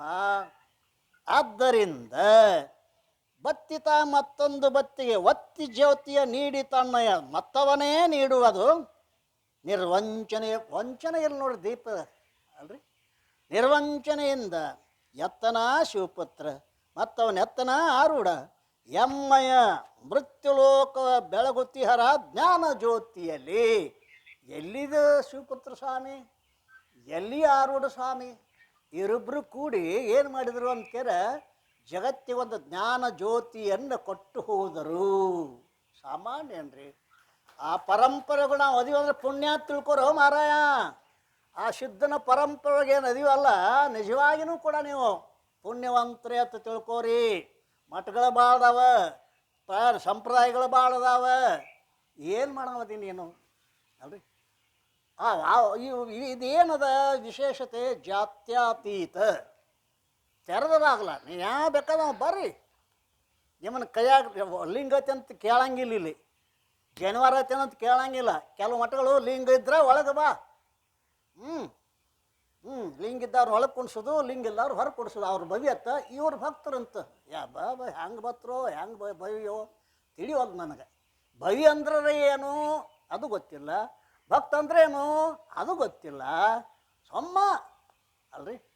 ಈ ರೀತಿಯಾಗಿ ಬತ್ತಿ ಮತ್ತೊಂದು ಬತ್ತಿಗೆ ಎತ್ತಿ ಜ್ಯೋತಿಯ ನೀಡು ತನ್ನಯ ಮತ್ತವನೇ ನೀಡುವಂತೆ ನಿರ್ವಂಚನೆಯಲ್ಲಿ ಎತ್ತನ ಶಿವಪುತ್ರ ಮತ್ತೆತ್ತನ ಆರೂಢ ಎಮ್ಮಯ ಮೃತ್ಯುಲೋಕೋ ಬೆಳಗುತ್ತಿಹರ ಜ್ಞಾನ ಜ್ಯೋತಿಯನ್ನು. ಅದಕ್ಕೆ ಆರೂಢ ಜ್ಯೋತಿ ಅಂತ ಯಾಕಂದ್ರು? ಆರೂಢ ಜ್ಯೋತಿ, ಆರೂಢನೇ ಸ್ವತಃ ಹೊತ್ತಿಸಿದ ಜ್ಯೋತಿ ಅದು. ಆರೂಢಪ್ಪ ತನ್ನಲ್ಲಿರುವುದನ್ನೆಲ್ಲ ಕೊಟ್ಟ. ಹ್ಯಾಂಗ ಚಿಮಣಿ ತನ್ನಿರುವುದನ್ನೆಲ್ಲನೂ ಕೊಟ್ಟಿತು ಅಲ್ರಿ, ಹಾಗೆ ಆ ಸಿದ್ಧಾರೂಢಪ್ಪ ತನ್ನಲ್ಲಿರುವ ಜ್ಞಾನ ಶಕ್ತಿಯನ್ನೆಲ್ಲ ಶಿವಪುತ್ರ ಸ್ವಾಮಿಗೆ ಕೊಡ್ತಾ ಇದ್ದಾನೆ. ಅಂದಿಗಿಂದಿಗೆ ಬೆಳಗುತ್ತಿಹರದ ಅಂದವನು ನಾನೇನು ಹೇಳಲಿ, ತಂದು ಕೊಟ್ಟಿಹರೆಮ್ಮ ಹೃದಯಕ್ಕೆ ಜ್ಞಾನ ಜ್ಯೋತಿಯನು. ಆ ಪರಂಪರೆಯ ಏನಾಗಿದೆ ಅಂತ ಕೇಳಿದ್ರೆ, ಆರೂಢರಿಂದ ಏನಾಯ್ತು? ಎಷ್ಟು ಲಕ್ಷ ಜನ ಏನಪ್ಪ ಅಂತ ಕೇಳಿದ್ರೆ ಈ ಮಾರ್ಗಕ್ಕೆ ಬರಕತ್ಯಾರ. ಹೌದಲ್ರಿ? ಮತ್ತು ಲಕ್ಷ ಜನ ಅಲ್ರಿ ಇವತ್ತು ನೋಡ್ರಿ ಸಾಯಂಕಾಲ ಸೋಮವಾರ ನೋಡ್ರಿ ಅಂಗಳ ತುಂಬ ಜಾಗ ಇರಂಗಿಲ್ಲ. ಬಂದು ಒಂದು ತಾಸು ಕೂತ್ರಂದ್ರೆ ಆನಂದ ಆನಂದ ಆನಂದ ದೊಡ್ಡ ದೊಡ್ಡ ಕೋಟ್ಯಾಧೀಶರು ಬಂದು ಕೊಂಡಿರ್ತಾರೆ ಇಲ್ಲಿ. ಅವ್ರಿಗೇನು ಕಡಿಮೆ ಆಗೈತೆ, ಇಲ್ಲಿ ಬಂದ್ರೆ ಆನಂದ ಆಗ್ತದೆ. ಅರ್ಥ ಆಯ್ತು? ಯಾಕೆ ಆ ಅಪ್ಪನ ಗದ್ದಿಗೆ ಮುಂದೆ ಏನು ಗದ್ದಿಗ್ಯಾಗ ಏನೈತಿಲ್ಲ ಅದು ತಪಸ್ಸಿನ ಕಿರಣಗಳು ನಮ್ಮ ಹೃದಯಕ್ಕೆ ಬಡ್ದು ಅಂದ್ರೆ ಆನಂದ ಬರ್ತತಿ. ಓ ಮಾರಾಯ, ಎಲ್ಲಿಂದ ಬರ್ತದೆ ಆನಂದ? ಗದ್ದಿಗೆ ಒಳಗಿಂದ ಬರ್ತದೆಯೋ. ಎಷ್ಟು 90 ವರ್ಷ ಆದವು, 96 ವರ್ಷದ ಅಪ್ಪನ ದೇಹ ಹೋಗಿ ಅಲ್ರಿ, ಇನ್ನೂ ಕೂಡ 1000 ವರ್ಷ ತನಕ ಅವ್ರ ದೇಹದ ಶಕ್ತಿ ಇರ್ತತಿ ಅಂತ ಬರ್ದಾರ. 1000 ವರ್ಷ ತನಕ. ಯಾಕಂತ ಅವ್ರ ಸಮಾಧಿಯನ್ನು ಕಾಯ್ತೀವಿ ನಾವು. ಅದು ಯಾಕೆ ಸಮಾಧಿ ಕಾಯ್ತೀವಿ? ಪರಂಪರೆ ಬೇಕು. ಬಸವಣ್ಣವರು ಗುಡಿ ಕಟ್ತಿರಿ ಯಾಕೆ? ಶರೀರವೇ ಗುಡಿ ಅದಂತ ಹೇಳಿದರೂ ಕೂಡ ಈಗ ಬಸವಣ್ಣನ ಗುಡಿನ ಕಟ್ಟಾಕತ್ತಾರ ಇಲ್ರಿ. ಕಾಲೇ ಕಂಬ ಅಂದವ ಇವ. ಕಾಲೇ ಕಂಬ, ದೇಹವೇ ದೇಗುಲ, ಶಿರವೇ ಹೊನ್ನ ಕಳಸ. ನಾನು ಬಡವನಯ್ಯ, ನಾನೇನು ಮಾಡಲಿ ಅಂದಾರ ಅವರು. ಈಗ ಆ ಒಂದು ಗುಡಿ ಕಟ್ಟಾಕತ್ತಾರ. ಏನು ಇದು? ಹಿಂಗೆ ಇದು ಪರಂಪರೆಗೆ ಒಂದು ಆಶ್ರಯ ಬೇಕಾಗ್ತದೆ ಅಲ್ರಿ. ಪರಂಪರೆಗೊಂದು ಆಶ್ರಯ ಬೇಕಾಗ್ತದೆ. ಅದಕ್ಕೋಸ್ಕರವಾಗಿ ಅಂದಿಗಿಂದಿಗೂ ಬೆಳಗುತ್ತಿ ಹರದ ರಂದವನು ನಾನೇನು ಹೇಳಲಿ, ತಂದು ಕೊಟ್ಟಿಹರ ಎಮ್ಮ ಹೃದಯಕ್ಕೆ ಜ್ಞಾನ ಜ್ಯೋತಿಯನ್ನು ಅಂದಿ ಹಿಡ್ಕೊಂಡು ಗಜದಂಡರಿಂದ ಆರೂಢದಿಂದ ಶಿವಪುತ್ರನಿಂದ ಏನದಪ್ಪ ಅಂತ ಕೇಳಿದ್ರೆ ಎಷ್ಟು ಜನ. ನಾನು ಚುಂಚನಗಿರಿ ಮಠಕ್ಕೆ ಹೋಗ್ತೇನೆ. ಅಲ್ಲಿ 10 ಶಿಬಿರಗಳನ್ನ ಮಾಡಿದ್ರಿ. ದೊಡ್ಡವರಿದ್ದರು. ಬಾಲಗಂಗಾಧರನಾಥ್ ಎಂಥ ವ್ಯಕ್ತಿ ರೀ ಅದು. ನನ್ನ ಅಪ್ಕೊಂಡ್ರು ಒಂದೇ ಒಂದು ಭೇಟಿ ಎಷ್ಟು ನನ್ನ ಹೃದಯದಿಂದ ತುಂಬಿ ಮಾತಾಡ್ರಿ. ನನ್ನ ಕರ್ಕೊಂಡು ಹೋದರು. ನನಗೆ ಸ್ವಲ್ಪ ಕಿಡ್ನಿದು ತೊಂದರೆ ಇತ್ತು. ಅಭಿನವ್ ಶಿವಪುತ್ರ ಸ್ವಾಮಿಗಳು ಅವ್ರಿಗೆ ಪತ್ರ ಬರೆದಿದ್ದರು, ಫೋನ್ ಮಾಡಿದ್ರು. ನಮ್ಮಲ್ಲಿ ಒಬ್ಬರು ಒಳ್ಳೆ ಪ್ರವಚನಕಾರರು, ಅವ್ರಿಗೆ ಸ್ವಲ್ಪ ಕಿಡ್ನಿ ಸಮಸ್ಯೆ ಅದ, ಅವ್ರನ್ನ ಕಳಿಸ್ತೀವಿ, ನೀವು ಒಟ್ಟು ಅಲ್ಲಿ ದವಾಖಾನೆಗೆ ತೋರಿಸ್ರಿ ಅಂದಿದ್ರು. ಆಯ್ತು ಕಳಿಸ್ರಿ ಅಂದಿದ್ರು. ನಾ ಹೋದ ಕೂಡಲೇ ಬರ್ರಿ ನಿಮ್ಮ ಗುರುಗಳು ಫೋನ್ ಮಾಡ್ಯಾರ. ಏನು ಪ್ರೀತಿಯಿಂದ ಒಟ್ಟು ಮೊದಲೇ ರೀ ಇದು ಭೇಟಿ. ಎಷ್ಟು ಪ್ರೀತಿಯಿಂದ ಮಾತನಾಡಿದರು. ಏನು ಸುದ್ದಿ? ಯಾವ ದವಾಖಾನೆ ತೋರಿಸ್ತೀರಿ ಅಂತ ಕೇಳಿದ್ರು ಅವರು. ಯಪ್ಪ ನೀವು ಯಾವುದಕ್ಕೆ ತೋರಿಸ್ತೀರಿ ನೋಡಿರಿ, ಯಾವುದೊಂದು ಗಾಯತ್ರಿ ಹಾಸ್ಪಿಟಲ್ ಇರುತ್ತೆ ಅವ್ರದ್ದು. ಅಲ್ಲೇ ಒಬ್ಬರು ಸ್ವಾಮಿಗಳನ್ನ ಕಳಿಸಿದ್ರು. ಇವ್ರು ಕರ್ಕೊಂಡೋಗಿ ತೋರಿಸ್ಬಂದು ಬಾ. 45 ನಿಮಿಷ ದೊಡ್ಡವ್ರು ಕಳಿಸಾದ ಬಳಿಕ ಅವನು ಭಾಳ ಚೆಕ್ ಮಾಡಿದ. ಏನಿಲ್ಲರಿ, ಒಂದು ಗುಳಿಗೆ ಕೊಡ್ತಾನು, ದಿವಸ ಒಂದು ತಗೋರಿ, 1 ತಿಂಗಳ ಮ್ಯಾಗ ಬರ್ರಿ ಅಂತಂದ್ರು. ಮುಂದೆ ಅಲ್ಲಿಂದ ಬಂದ ಬಳಿಕ ಆವತ್ತು ವಿಜೃಂಭಣೆಯಿಂದ ಅವ್ರ ಪೂಜೆ. ಅವತ್ತು ಅದು ಹುಣ್ಣಿಮೇನೋ ಇತ್ತು ಕಾಣ್ತದ. ಹುಣ್ಣಿಗೊಮ್ಮೆ ಅವ್ರದ್ದು ಪೂಜೆ ಏನು 1 ಲಾರಿ ಹೂವು ಅವ್ರ ಮ್ಯಾಗ ಮುಚ್ಚುತ್ತಾರೆ ರೀ. ವೈಭವ ನೋಡ್ಬೇಕದು, ಸಾವಿರಾರು ಮಂದಿ. ಅದನ್ನು ನೋಡಿದೆ ಪೂಜೆ ಮುರ್ಕಡೆ ಒಳಗೆ ಹೋದರು. ನಾ ಒಳಗೆ ರೂಮ್ನಾಗ ಹೋಗಿ ಅಪ್ಪ ನಾಳೆ ಹೋಗ್ತಾನಂದೆ. ನೀವು ಚಿಂತೆ ಮಾಡಬೇಡ್ರಿ, ನನಗೆ ಡಾಕ್ಟ್ರ್ ಹೇಳ್ಯಾರ. ಏನು ನೋಡ್ರಿ, ಅಲ್ಲ ಪ್ರವಚನ ಹೇಳ್ತಿರ್ತ ಚಿಂತೆ ಯಾಕೆ ಮಾಡ್ತೀರಿ? ಯಾರು ನಮ್ಮಪ್ಪ ನಾವೊಬ್ಬ ಹಿಂಗೆ ಮಾತಾಡಿಸಿ ಲೋ ಪುಣ್ಯಾತ್ಮ ಅಲ್ಲ, ಅಷ್ಟು ಪ್ರೀತಿಯಿಂದ ಮಾತನಾಡಿದ್ರಲ್ಲ. ಅಲ್ಲಿಂದ ನಾವು ಇಲ್ಲಿ ತನಕ ಅವ್ರದ್ದೇನು ಪ್ರೀತಿಯನ್ನು ನೋಡಿ ನನಗೆ ಭಾಳ ಆನಂದ ಆಯ್ತು. ಅಲ್ಲೇ ಅವ್ರಿರುವಾಗ 5, ಈಗ ನಿರ್ಮಲಾನಾಥ್ ಇವರು ಕೂಡ ನಾ ಪ್ರವಚನ ಮಾಡುವಾಗ ಮೊದಲಿನ್ನ ಅವರು ಸಿಂಹಾಸನಕ್ಕೆ ಅಧಿಕಾರಿಗಳಾಗಿದ್ದಿಲ್ಲ, ಕೆಳಗೆ ಕುಂತು ನನ್ನ ಪ್ರವಚನ ಕೇಳ್ಯಾರ. ನಿರ್ಮಲಾನಾಥ್ ಸಾಮಾನ್ಯ ವಿದ್ವಾನ್ರು ಅಲ್ಲ ಅವರು, ಹೇಳ್ತಾ ಅಂಥವ್ರು ಸಹಿತ ಈಗ ನನಗೆ ಭಾಳ ಪ್ರೀತಿ ನಮ್ಮ ಮ್ಯಾಲೆ. ಹಿಂಗಾಗಿ ಅವಾಗ ಏನಂದರು ದೊಡ್ಡವರು ಬಾಲಗಂಗಾಧರನಾಥ ಸ್ವಾಮೀಜಿ ಅವರು, ನೋಡ್ರಿ ಉತ್ತರ ಕರ್ನಾಟಕದಾಗ ನಿಜಗುಂಡ ಶಾಸ್ತ್ರ ಮನೆ ಮನೆಗೆ ನಡೀತಾವ. ನಮ್ಮ ಕಡೆ ಇಲ್ಲ. ನಿಜಗುಂಡ್ರು ಆ ಕಡೆ ಅವರೇ ಅಲ್ರಿ ನಿಜಗುಂಡ್ರು ಇಲ್ಲವರಾದರೂ ಕೂಡ ನಮ್ಮಲ್ಲಿ ಸಾಹಿತ್ಯ ಪ್ರಚಾರದಾಗಿಲ್ಲ. ಅದಕ್ಕೆ ನೀವು ವರ್ಷ ತಪ್ಪಿಸ್ಬೇಡ್ರಿ. ವರ್ಷ ಇದು ಭಗವತ್ ಚಿಂತನ ಸಾಧನಾ ಶಿಬಿರ ನನ್ನ ತಲೆಯಾಗ ಭಾಳ ದಿವಸದಿಂದ ಸಂಕಲ್ಪ ಇತ್ತು. ಈಗೆಲ್ಲ ಬಂದದ. ಅದಕ್ಕೆ ನಿರ್ಮಲಾನಂದ ಸ್ವಾಮಿಗಳು ನಡೆಸ್ಕೊಂಡು ಹೋಗ್ತಾರೆ, ನೀವು ಬಿಡಬೇಡ್ರಿ ಅಂತ ಅಂದ ಮರುವರ್ಷ ಅವ್ರ ಶರೀರ ಹೋತು. ಕೊನೆ ಪ್ರವಚನದಾಗ ಇದನ್ನು ಹೇಳಿದ್ದ, ಅದು ನಾ ಕೇಳಿನ ಸ್ವತಃ. ಏನ್ರಿ ಕಾರಣ, ನಾ ಇಷ್ಟೆಲ್ಲ ಹೇಳಕ್ಕೆ ಕಾರಣ ಏನಂದ್ರೆ, ಈ ಉತ್ತರ ಕರ್ನಾಟಕದ ಮನೆಗಳಲ್ಲಿ ಜೀಗೊಂಡ್ರ ಶಾಸ್ತ್ರ ನಡೀತಿತ್ತು ಅಂದ್ರೆ ಅದು ಶಿವಪುತ್ರ ಮಹಾಸ್ವಾಮೀಜಿ ಅವರ ಕೃಪಾ.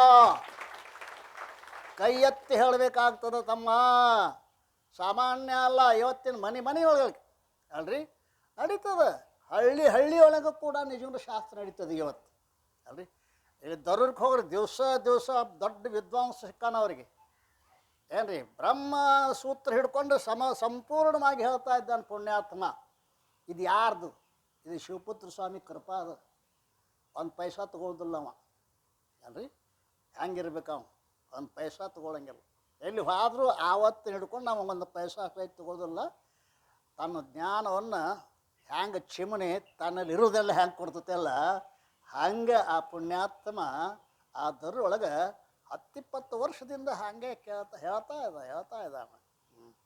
ಆದ್ದರಿಂದ ಇದೆಲ್ಲ ಕೃಪಾ ಯಾರ್ದು ಅಂತ ಕೇಳಿದ್ರೆ ಆರೂಢ ಶಿವಪುತ್ರ ಇವ್ರ ಕೃಪೆಯಿಂದ ಇಷ್ಟೆಲ್ಲ ನಡೀತಾ ಇದೆ. ಮಂದುಗಾಣದ ಹಾಗೆ ಮಾಡುತ್ತ ಕೊಂದು ಜೀವರ ತಿನ್ನುವ ಮೋಹಾಂಧ ಕತ್ತಲೆ ತಾನೇ ಕಳೆಯುತ್ತಿಹುದು ಲೋಕದಲ್ಲಿ. ಒಂದು ಮೋಹದ ಕತ್ತಲೆ ಅಂತದ. ಆ ಮೋಹದ ಕತ್ತಲೆಯೊಳಗೆ ಜೀವರೆಲ್ಲ ಸಿಕ್ಕು ಒದ್ದಾಡಕತ್ತಿದ. ಮೋಹ ಏವ ಮಹಾಮೃತ್ಯು ಅಂತ ಬರೀತಾ ಇದ್ದಾರೆ. ಮೋಹವೇ ಮಹಾಮೃತ್ಯು. ಏನು ಹೆಂಡತಿ ಗಂಡಿಗೆ ಶತ್ರು ಅಲ್ಲ, ಗಂಡ ಹೆಂಡತಿಗೆ ಶತ್ರು ಅಲ್ಲ, ಗಂಡ ಹೆಂಡರ ನಡುವೆ ಮೋಹ ಏನತ್ತಲ್ಲ, ಅದು ಇಬ್ಬರಿಗೂ ಶತ್ರು ಆಗ್ಯದ.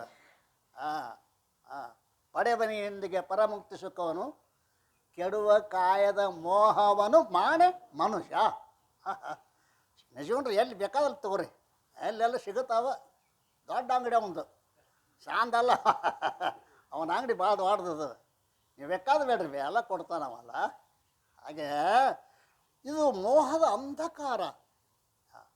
ಇದಕ್ಕೆ ಒಬ್ಬರು ರಾಜ ಭರ್ತೃಹರಿ ಆ ಮೋಹದ ಬಗ್ಗೆ ಒಂದು ಚಂದ ಮಾತು ಹೇಳಿದಾನೆ. ದೃಷ್ಟ್ವಾ ಜನ್ಮ ಜರಾ ವಿಪತ್ತಿ ಮರಣಂ ತ್ರಾಸುಶ್ಚನೋತ್ಪದ್ಯತೆ ಪೀತ್ವಾ ಪ್ರಮಾದ ಮೋಹ ಮದಿರ ಉನ್ಮತ್ತಭೂತಂ ಜಗತ್. ಮಜಾ ಅದ ಮಾತು ಅಲ್ರಿ. ಈ ಪೀತ್ವಾ ದೃಷ್ಟ್ವಾ ಜನ್ಮ ಜರ ವಿಪತ್ತಿ ಮರಣಂ. ದೃಷ್ಟ ಅಂದ್ರೆ ನೋಡಿದರೂ ಕೂಡ, ದೃಷ್ಟ ಅಂದ್ರೆ ನೋಡುದು. ಏನು ನೋಡುದು? ಜನ್ಮ ಜರ ವಿಪತ್ತಿ. ಸಂಸಾರದಾಗ ಇಲ್ಲ ಅವೆಲ್ಲ. ಹುಟ್ಟುದು ಸಾಯೋದು. ಹುಟ್ಕೊತ್ತ ಯಾವ್ರ ನಕ್ಕೊತ್ತ ಹುಟ್ಟಿ ಅವ್ನು ನಿಮ್ಮೂರಾಗ ಹುಟ್ಟಿದ ಕೂಡಲೇ ಹತ್ರ ಅವ್ರಿಗೆ ಸಮಾಧಾನ ಮತ್ತು ಇದು ಹತ್ರ ಅವ್ರು ನಗ್ತಾರ. ಗೊತ್ತೇನಿಲ್ಲ? ಇದು ಅಳ್ಳಿಲ್ಲ ಅಂದ್ರೆ ಬಡದ್ರೆ ಅಳಿಸ್ಬೇಕದನ್ರಿ. ಇದು ಅಳ್ತಿರ್ತೈತಿ, ಅದು ನಗ್ತಿರ್ತತಿಲ್ಲ. ಮುಂದೆ ಹೋಗೋ ಮುಂದೆ ನೀ ನಗ್ತಿರ್ಬೇಕು, ಅವ್ರು ಅಳ್ತಿರ್ಬೇಕು. ಹಂಗೆ ಮಾಡ್ಕೊಂಡು ಹೋಗೋ ನಿನ್ನ ಬದುಕನ್ನ ಅಂತಾರವ್ರು ಅಲ್ರಿ. ಹುಟ್ಟಿದಾಗ ಶುರುವಾಯ್ತು, ಭೇಟಿ ಆಯ್ತು ದುಃಖ, ಹೌದಲ್ರಿ. ಮತ್ತು ಸಾಯುವಾಗ ಆರಾಮ್ ಸಂತೋಷ. ಯಾವ ಸತ್ತಾನ ನಿಮ್ಮೂರಾಗ? ಅಯ್ಯ ನೋಡ್ಬೇಕದನ್ನ. ಈ ಮಾತಾಡ್ಸೋದಕ್ಕೆ ಹೊಕ್ಕಿರಲ್ಲ ಮನ್ಕೊಂಡವ್ರನ್ನ, ಮತ್ತು ಅವ್ರ ಮುಂದೆ ಸಂಸಾರ ಗಂಟೆ ಬಿಚ್ಚಬೇಡ್ರಿ. ಗುರ್ತತಿ ಕಾಕಾಗ ಗುರ್ತಾಗವಲ್ದು. ಈಕಿ ಬಂದಾಳು, ಕಾಕ ಗುರ್ತತಿ ನಾನು ನಿನ್ನ ಮಗಳು. ಈ ಮಾತಾಡ್ಬೇಡ್ರಿ ನೀವು. ಶಿವಾಯ ನಮನಪ್ಪ, ಹೌದಲ್ಲ? ಮತ್ತು ಶಿವ ಮತ್ತಟ್ಟು ಅದಕ್ಕೆ ದುಃಖ ತುಂಬಕ್ಕೆ ಹೋಗ್ತಾರೆ ಇವರು. ಅದು ಮೊದಲೇ ಒದ್ದಾಡ್ತಿರ್ತೈತೆ ರೀ. ಮೊದಟ್ಟು ಅದನ್ನ ಇದನ್ನು ತಂದು ಮುಂದೆ ಅದು ತಲೆ ಹಾಕಿ ಮತ್ತಟ್ಟು ಅದು ಅಳಕ್ಕೆ ಹತ್ತೈತೆ. ಮತ್ತೇನದ? ಇದೇ ನಿಮ್ಮ ಹಾಡ ಅಲ್ಲ. ಮೋಹ ಅಂತಂದ್ರೆ ಇದಕ್ಕೆ ಅಂತಾರೆ ಮೋಹಾಂಧಕಾರ. ಅವ ಇಷ್ಟು ನೋಡಿದರೂ ಕೂಡ ಇವ್ರಿಗೆ ಯಾಕಿದು ದುಃಖ ಅನ್ನಿಸ್ವಲ್ದು ಪ್ರಶ್ನೆ ಮಾಡ್ಯಾನ ನಾವು. ಅದಲ್ಲ, ಹುಟ್ಟಿದ ಕೂಡಲೇ ದುಃಖ, ಸಾಯುವಾಗ ದುಃಖ, ನಡಬಾರ್ಕಿನೂ ಅದ ಅಲ್ಲ. ಇಷ್ಟಾದರೂ ಕೂಡ ಯಾಕೆ ಇವರಿಗೆ ದುಃಖ ಅನ್ನಿಸ್ವಲ್ದು ಅಂತ ಕೇಳಿದ್ರೆ ಪಿತ್ವ ಪ್ರಮಾದ ಮೋಹ ಮದಿರ. ಮಧುರ ಯಾವ ಮಧುರ? ಮೋಹ ಎಂಬ ಮಧುರ ಕುಡ್ದಾರಂತ ಉನ್ಮತ್ತ ಆಗಿಬಿಟ್ಟಾರ. ಕುಡ್ದ ಉಳ್ಳಾಡವ, ಇದು ರಾಡಿ, ಇದು ರೊಜ್ಜ ಏನು ಆತ ಅಣವ ಮುಗದತ್ತವ. ಹಾಂ ಓಟ್ ಅಂದ್ರು ಪೊಲೀಸರು ಬಂದು, ಕುಡ್ದು ಮಕ್ಕೊಂಡಿದ್ದ ಓಟ್ ಅಂದರು. ಓಟ್ ಬೇಡ, ಏನು ಬೇಡ, ಇನ್ನೊಟ್ಟು ಅದನ್ನ ಕೊಡ್ರಿ ಮಾಡ್ಕೊಂಡು ತಾವು ಅಲ್ಲೇ ಅಲ್ಲ. ಹಿಂಗಾಗಿ ಮೋಹಾಂಧಕಾರ ಅದು ಎರಡು ತಾಸಿನಾಗ ಇಳಿಬಹುದು. ಮೋಹ ಅನ್ನೋದು ನಿಶೆ ಅವನು ಸ್ವತಃ ಅನುಭವಿಸಿದ. ಏನು ರಾಜ ಇದ್ದವ ಮೊದಲು, ಯಾರು? ಭರ್ತೃಹರಿ ರಾಜ ಇದ್ದ. ಅವನಿಗೆ ಅನೇಕ ಮಂದಿ ಪತ್ನಿಯರಿದ್ದರು. ಅದ್ರಾಗ ಒಬ್ಬಾಕಿ ಸಣ್ಣ ಪಿಂಗಲ ಅಂತಕ್ಕೆ ಹೆಸರು, ಪಿಂಗಲ. ಆ ಸುಂದರ ಇದ್ದಳು ಹೆಣ್ಮಗಳು. ಅಕಸ್ಮಾತ್ ಇವರು ರಾಜ ಅರಣ್ಯದಾಗ ಅಕಸ್ಮಾತ್ ಹೋದಾಗ ಒಬ್ಬ ಮಹಾತ್ಮರ ಹಂತಕ್ಕೆ ಹೋಗಿ ನಮಸ್ಕಾರ ಮಾಡಿದ. ಮಹಾತ್ಮರು ಒಂದು ಮಂತ್ರಿಸಿ ಒಂದು ಹಣ್ಣು ಕೊಟ್ಟರು. ಅವನು ರಾಜ ಬಂದನಂದ ಬಳಿಕ ರಾಜನಿಗೆ ಬೇಕಾದಂಥದ್ದು ಏನು ಒಂದು ಉತ್ತಮವಾದ ಹಣ್ಣು ಕೊಡಬೇಕಂತೇಳಿ ಮಂತ್ರಿಸಿ ಆ ಹಣ್ಣು ಕೊಟ್ಟರು. ಹೇಳಿದರು, ಇದನ್ನು ತಿಂದ್ರೆ ಅವ್ರ ಯೌವನ ಸದಾ ಉಳಿತದ, ಮುದುಕರಾಗಂಗಿಲ್ಲ. ಇನ್ಯಾರು ತಿಂತೀರಲ್ಲ ಅವ್ರ ಯೌವನ ಸದಾ ಇರ್ತದೆ, ಮುದುಕರಾಗಂಗಿಲ್ಲ. ಅಂದ ಕೂಡಲೇ ಕೊಡ್ರಿಯಪ್ಪ ಪ್ರೀತಿಯಿಂದ ಭಕ್ತಿಯಿಂದ ತಗೊಂಡ ರಾಜ. ತಗೊಂಡು ಏನು ಮಾಡಿದ, ಆ ಸುಂದರ ಇದ್ದಲ್ಲ ಹೆಂಡತಿ ಪಿಂಗಲ, ಆಕಿನ ಕರೆದ. ಇದನ್ನು ನಾ ತಿನ್ನೋಕ್ಕಿತ್ತು, ನಾನು ಹೆಂಡತಿಗೆ ತಿನ್ನಿಸಿದ್ರೆ ಆಕಿ ಯೌವನ ಭಾಳ ದಿವಸ ಉಳಿತದ ಅಂತ ಹೇಳಿ ತಿಳ್ಕೊಂಡ ತಾ ತಿನ್ನಲಿಲ್ಲವ. ಅದನ್ನು ಹೆಂಡತಿ ಕೈಯಾಗ ಕೊಟ್ಟ. ಹೇಳ್ದ, ಇದನ್ನು ತಿಂದವರು ಯೌವನ ಸದಾ ಇರ್ತದ, ಯಾವಾಗೂ ಕೂಡ ಮುದುಕರ ಆಗೋದಿಲ್ಲ ತರಿ ಅಂತಂದ್ರೆ ಆಕೆ ತೊಗೊಂಡು ಹೋದಳು. ಆಕೆಗೊಬ್ಬ ಇದ್ದ. ಏನು ಮಜಾ ಅದು ಸಂಸಾರ, ವಿಚಿತ್ರದ ಇದು. ಹಾಂ ಅವ ಕುದುರೆ ತಿಕ್ಕಂದ ಮ್ಯಾಗ ಈಕಿ ಸಂಪರ್ಕ ಇತ್ತು. ಆಕೆ ವಿಚಾರ ಮಾಡು, ನಾ ತಿಂದ್ರೆ ಏನತ್ತು ಅವಂಗೆ ಕೊಟ್ಟಿನಂದ್ರೆ ಅವಂದು ಯೌವನ ಯಾವತ್ತು ಇರ್ತದ, ನಾವಿಬ್ಬರೂ ಆನಂದದಾಗಿರ್ತೀವಿ ಅಂತೇಳಿ ಕರೆದ ಅವನ ಕೈಯಾಗ ಕೊಟ್ಟು, ಇದು ಮಂತ್ರಿಸಿ ಕೊಟ್ಟಾರ, ಇದನ್ನು ತಿನ್ನು, ಇದೇನಾಕತಿ ಸ್ವತಃ ಯೌವನ ಉಳಿತೈತಿ ಅಂತ ಆಕಿ ಅವನಿಗೆ ಕೊಟ್ಟು. ಅವ ಸ್ನಾನ ಮಾಡ್ತಿತ್ತನಂತ ಅವ ಹೋದ. ಅವನಿಗೊಬ್ಬಕ್ಕೆ ವೇಷ ಇದ್ದಳ್ರಿ. ಆಕೆ ಅವನು ಏನು ಮಾಡಿದ, ನನ್ನ ಪ್ರೀತಿ ವೇಷ ಆಗಿದ್ದನ್ನು ಕೊಟ್ಟರೆ ಚಲೋ ಆಕತಿ. ನಾತಿಂದ ಏನು ಮಾಡವ, ಅವಂದ ರಾತ್ರಿ ಹೋಗಿ ಆಕಿಗೆ ಕೊಟ್ಟವ, ಇದು ಮಂತ್ರಿಸಿದ ಹಣ್ಣದ, ಇನ್ನು ತಿಂದ್ರೆ ಯೌವನ ಸದಾ ಇರ್ತದ, ಅದಕ್ಕೆ ನಾತಿನ ಕರಿ ನಿನ್ನ ಕೊಟ್ಟೇನು ತಗೋ, ಇನ್ನು ತಿನ್ನು, ನಿನ್ನ ಯೌವನ ಹಂಗೆ ಇರಲಿ ಅಂದ. ಹ್ಞೂ ರೀ ಅಂದ್ರೆ ಆಕೆ ತೊಗೊಂಡು. ಆಕೆ ಒಂದು ಸ್ವಲ್ಪ ಬುದ್ಧಿವಂತಿದ್ದಳು. ಆಕೆ ವಿಚಾರ ಮಾಡಿರು, ನಾ ತಿಂದು ಏನು ಮಾಡೋಕ್ಕೆ, ಇದನ್ನು ದೇಶ ಪಾಪದ ಕೆಲಸ ಮಾಡೋಕ್ಕೆ, ಇದು ನಮ್ಮ ರಾಜಾಗ ಕೊಟ್ರೆ ಅವನು ಯೌವನ, ನಾವೆಲ್ಲ ಸುಖದಿಂದ ಇರ್ತೀವಿ ಅಂತ ತಿಳ್ಕೊಂಡು ಮರುದಿವ್ಸ ಹಣ್ಣು ತೊಗೊಂಡು ರಾಜ ಹಂತಕ್ಕೆ ಬಂದಳು. ಇದನ್ನು ಮಹಾರಾಜರ ನೀವು ತಗೋರಿ, ಇದು ಪವಿತ್ರವಾದ ಹಣ್ಣದ, ಇದನ್ನು ತಿಂದ್ರೆ ನಿಮ್ಮ ಯೌವನ ಯಾವಾಗೂ ಇರ್ತದೆ, ನಾವು ಎಲ್ಲ ಪ್ರಜೆಗಳು ಆರಾಮ ಇರ್ತೀವಿ ಅನ್ನೋ ಗೊತ್ತಾತವ. ಇದು ನಿನಗೆ ಎಲ್ಲಿದು ಬಂತು ಅಂದವ. ನಿನಗೆ ಎಲ್ಲಿದು ಬಂತು ಅವ ಹೇಳ, ನಮ್ಮ ಪೈಕಿ ಒಬ್ಬ ಅದಾನ್ರಿ, ಅವ ತಂದು ಕೊಟ್ಟ. ಅವನು ಕರೆಸಿದ ರಾಜ, ನಿನಗೆ ಯಾಕೆ ಬತ್ತು ಹೆಣ್ಣ, ರಾಣಿ ಅವ್ರು ಕೊಟ್ಟಾರ ಅಂದವ. ಗೊತ್ತಾತ್ಲ ಮತ್ತಿರೋದ. ಆವತ್ತ ವೈರಾಗ್ಯ ಬಂತು. ರಾಜ್ಯವನ್ನೆಲ್ಲ ತ್ಯಾಗ ಮಾಡಿ ರಾಜ, ಯಾಕೆ ಮೋಹಾಂಧಕಾರ, ಆ ಬೆಳಕು ಬತ್ತು ನೋಡಿ, ವಿವೇಕದ ಬೆಳಕು ಬತ್ತಲ್ಲ, ನೋಡು ರಾಜ್ಯ ಅಂದವ. ಆವತ್ತ ಸನ್ಯಾಸಿಯಾಗಿ ಜ್ಞಾನ ಶತಕ, ವೈರಾಗ್ಯ ಶತಕ,